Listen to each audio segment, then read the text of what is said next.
কোন রোধের মধ্যবর্তী ভোল্টেজ ইকুয়াল হচ্ছে কি ওই রোধ ডিভাইডেড তুল্য রোধ ইনটু কি মোট ভোল্টেজ। হ্যালো এভরিওয়ান, আসসালামু আলাইকুম। আজকে আমরা শিখবো ভোল্টেজ ডিভাইডার রুল বা হচ্ছে ভোল্টেজ ডিভাইডার ল। এটা এসএসসি এর চলতড়িৎ বলো বা স্থির তড়িৎ বলো, এই চ্যাপ্টারে কিন্তু তেমন একটা কোনো কিছু আলোচনা নাই, বাট আমাদেরকে যখন বলা হয় যে কোনো একটা সার্কিটের যে কোনো রোধের দুই প্রান্তের বিভব পার্থক্য বের করো, তখন কিন্তু আমরা অনেক বেশি হিমশিম খেয়ে যাই। ধরো তোমাকে বলা হয়েছে এই R1 এর মধ্যকার এই জায়গায় এই প্রান্তের এই দুই প্রান্তের হচ্ছে কি এ এবং বি প্রান্তের বিভব পার্থক্য বের করতে বলা হইলো, বা R2 এর দুই প্রান্তের বিভব পার্থক্য বা হচ্ছে R3 এর দুই প্রান্তের বিভব পার্থক্য বের করতে বলা হইলে তখন আমরা অনেকটা ঝামেলায় পড়ে যাই।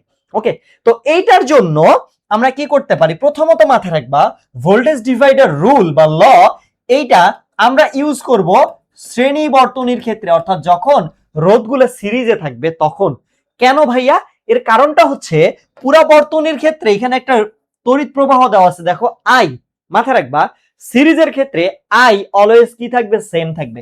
সিরিজের ক্ষেত্রে আই অলওয়েজ কি থাকবে? সেম থাকবে। অর্থাৎ তুমি যদি R1 এর ক্ষেত্রে তড়িৎ প্রবাহ বের করো, ওখানেও আই থাকবে, R2 তেও আই এবং R3 তেও কি থাকবে? আই থাকবে। তাহলে ভোল্টেজটা কি হবে জানো? ভোল্টেজটা ডিভাইড হবে বা কি হবে? চেঞ্জ হবে। ঠিক আছে, ভোল্টেজটা ডিভাইড হবে বা কি হবে? চেঞ্জ হবে। অর্থাৎ ভোল্টেজটা, এই যে ভোল্টেজ যেটা লিখছি, এই ভোল্টেজটা কি হবে? আমার আলাদা হবে। প্রত্যেকটা রেজিস্ট্যান্সের জন্য ভোল্টেজটা কি হবে? আলাদা হবে। ধরে নিলাম প্রত্যেকটা রোধের ক্ষেত্রে এইখানে আমার ভোল্টেজের পরিমাণ V1, R2 রোধের জন্য ভোল্টেজের পরিমাণ V2 এবং R3 এর জন্য ভোল্টেজের পরিমাণ কত? V3। এখন দেখো আমার পুরো সার্কিটের ক্ষেত্রে, ফুল সার্কিটের ক্ষেত্রে, শ্রেণী বর্তনীর ক্ষেত্রে, ঠিক আছে, বা সিরিজের ক্ষেত্রে I ইজ ইকুয়াল টু পুরা বর্তনীর তড়িৎ প্রবাহ কি আমরা কি জানি? I is equal to V divided R, তাই না? V ডিভাইডেড কত? R। এখানে ভিটা হচ্ছে মেইন ভোল্টেজ যেটা দেওয়া আছে না, সেইটা, এই ভিটা। তাহলে আরটা কি বলো তো ভাইয়া? আর ইকুইভ্যালেন্ট। আর কি ইকুইভ্যালেন্ট? অর্থাৎ তুল্য রোধ। তোমার যে সার্কিটটা দেওয়া আছে সেইটার কি? তুল্য রোধ। এখন খেয়াল করো এই জায়গায় আর ইকুইভ্যালেন্টটা কি হবে? আর ইকুইভ্যালেন্ট খেয়াল করো, সিরিজের ক্ষেত্রে আমি কি বলবো? সবগুলার যোগফল। তাহলে R1 প্লাস R2 প্লাস কত? R3। আর ইকুইভ্যালেন্ট বলতে কি হবে? R1 প্লাস R2 প্লাস কত? R3। ওকে, তাহলে এই যে I is equal to V divided R equivalent, এইটা ইজ ইকুয়াল টু, আমি এরকম লিখতে পারি না যে V is equal to I into R equivalent. V is equal to কত লিখতে পারি? I ইনটু কত? R equivalent. চিন্তা করে দেখো এখানে ভাইয়া যে এই ভোল্টেজটা কি সার্কিটের না? এই ভোল্টেজটা কি সার্কিটের ভোল্টেজ? এই তড়িৎ প্রবাহটা কি পুরো সার্কিটের তড়িৎ প্রবাহ? এই আর ইকুইভ্যালেন্টটা কি হবে? পুরো সার্কিটের তুল্য রোধ, তাই তো, বা রোধ। তাহলে আমি এখান থেকে কয়েকটা বিষয় লিখতে পারি যে V1 ইকুয়াল, মাথায় রাখবো, আমি লিখতে পারবো V1 ইকুয়াল I। আমি কি বলছি? আইটা কি থাকবে? সেম থাকবে। তাহলে চেঞ্জ হবে কি কি? ভোল্টেজ আর রেজিস্ট্যান্স। তাহলে V1 ইকুয়াল, অর্থাৎ প্রথমটার ভোল্টেজ, কোনটার? প্রথমটার। কোন প্রথম? প্রথম রোধের। তাহলে I কি লিখতে পারবো? R1 লিখতে পারবো। কি লিখছি? V1 ইজ ইকুয়াল টু, আমি কি লিখছি? I R1 লিখছি। আচ্ছা, তাহলে আমাকে বলো V2 ইজ ইকুয়াল টু আমি কি লিখবো? I R2 লিখবো। ওকে, V2 is equal to I R2, কারণ কারেন্ট অলওয়েজ কি হবে? সেম হবে। আচ্ছা, এবার V3 ইকুয়ালস টু আমি লিখতে পারবো তাহলে ভাইয়া I R3। Okay, I R3। এবার তুমি চিন্তা করো তো, একটু আগে আমরা কি লিখছিলাম? আমার I ইজ ইকুয়াল টু কত? V ডিভাইডেড R ইকুইভ্যালেন্ট না?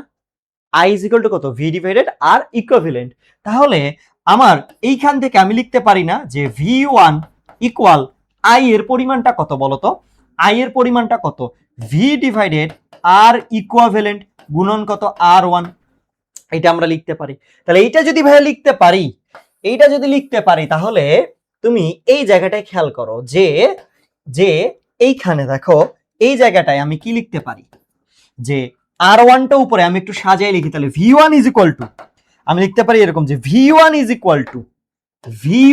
ইজ ইকুয়াল টু আমি R1 উপরে নিয়ে আসি ডিভাইডেড R ইকুইভ্যালেন্ট ইনটু কত? V। তাহলে আমি এটা বলতে পারি না যে কোনো একটা রোধের মধ্যে বিভব পার্থক্য হবে সেই রোধ ডিভাইডেড তুল্য রোধ বা মোট রোধ ইনটু কি? ওই সার্কিটের মোট বিভব। ওই সার্কিটের কি?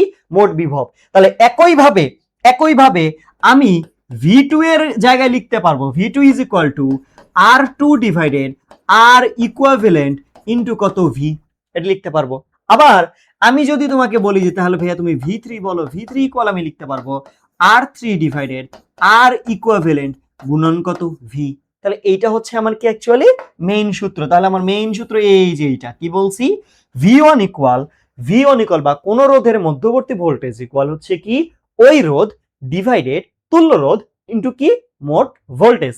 এবার ধরে নিলাম যে এই সার্কিটের ক্ষেত্রে আমি বেশ কিছু ভ্যালু ধরে নেই। ধরো R1 এর মান হচ্ছে তোমার 3 ওহম, হ্যাঁ, আর R2 এর মান হচ্ছে ধরো 5 ওহম, এন্ড R3 এর মান ধরো তোমার হচ্ছে 5 3 8, আমি এখানে দিই 7 ওহম, ঠিক আছে, দিলাম কিছু একটা দিয়ে দিছি 7 ওহম দিলাম।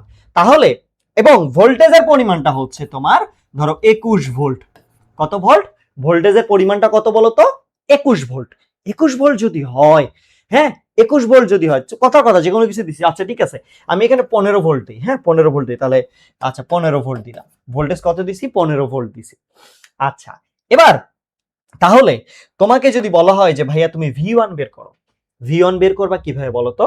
তাহলে দেখো যে V1 ইকুয়াল, আমার সার্কিটটা কিরকম ছিল চিন্তা করো, সার্কিটটা ছিল এইটা সার্কিট ছিল তাই না, এইটা আমার হচ্ছে কি সার্কিট, আমি এটা কপি করে নেই, ওকে কপি করে এখানে পেস্ট করে দিব, ইম্পোর্ট ক্লিপবোর্ড। ওকে ধরো আমার সার্কিটটা চলে আসছে, এই যে আমার সার্কিটটা, এইটা হচ্ছে আমার কি সার্কিটটা। এখানে তোমাকে বলছে V1 V2 এবং V3 এর মান বের করো। আচ্ছা আমি আর একটু সহজ করি, এটা 5 ভোল্ট করে দিলাম, হ্যাঁ এটা 5 ভোল্ট করে দিলাম, বেশি ভোল্টেজ না দিয়ে এটা 5 ভোল্ট করে দিলাম। ওকে এবার দেখো তোমাকে বলা হইলো ভাইয়া যে তুমি V1 এর মানটা বের করো। V1 ইকুয়ালস টু তুমি কি বলবা বলো তো? R1 divided R equivalent into V। সূত্র কি? R1 divided R equivalent into কত V। তাহলে বলো আমাকে যে R1 এর মান কত? R1 এর মান হচ্ছে 3 ওহম। R ইকুইভ্যালেন্ট কয়টা রোধ আছে? 3টা রোধ আছে। R ইকুইভ্যালেন্ট তার মানে তুল্য রোধ, কিসের? শ্রেণীর তুল্য রোধ। R1 প্লাস R2 প্লাস কত? R3, দ্যাট মিন্স কত বলো? 3 যোগ 5 যোগ কত? 7। তাহলে তুমি খুব সুন্দরভাবে এখানে সবগুলো যোগ করে দিবা, 3 7 সরি 3 5 7 তাই না, 3 যোগে 5 আর কত 7 গুণন কত বলো তো? আমার টোটাল ভোল্টেজ কত? 5 ভোল্ট। এটা ক্যালকুলেশন করলে কি আসে? উপরে আসে আমার হচ্ছে 3, নিচে কত আছে? 15 গুণন হচ্ছে কত? 5। এটাকে যদি তুমি ক্যালকুলেট করো তাইলে আসে আমার হচ্ছে 1 ভোল্ট। কত ভোল্ট আসে? 1 ভোল্ট আসে। সেম ভাবে তুমি ভাইয়া V2 বের করো তো, তাহলে V2 ইকুয়াল কি লিখবা বলো? R2 R ইকুইভ্যালেন্ট গুণন কত? V। বলো R2 এর মান কত? 5 ওহম। তাহলে উপরে 5 লেখো, R ইকুইভ্যালেন্ট কত? 15 গুণন কত? 5। তাহলে 5/3 ভোল্ট। কত ভোল্ট? 5/3 ভোল্ট। ক্যালকুলেশন করলে এটা আসে। আবার ধরো V3 ইকুয়াল কি হবে? R3 ডিভাইডেড R ইকুইভ্যালেন্ট গুণন V। তাহলে R ইকুইভ্যালেন্টের মান কত? সরি R3 এর মান কত? তোমার হচ্ছে কত? 7 ডিভাইডেড কত? 15 গুণন কত বলো তো? 5। তাহলে এটা কত আসবে? 7/3 ভোল্ট। তাহলে দেখো তুমি খুব সুন্দর করে V1 পাচ্ছ, V2 পাচ্ছ, আবার কিন্তু V3 পাচ্ছ। এইভাবে ভাইয়া তোমাকে যদি বলা হয় 10টা রোধ দেওয়া আছে, কয়টা রোধ? 10টা রোধ দেওয়া আছে, তোমাকে 8 নম্বর তম রোধের মধ্যে বিভব পার্থক্য বের করতে বলছে, তাহলে তুমি খুব সুন্দর করে কি করবা?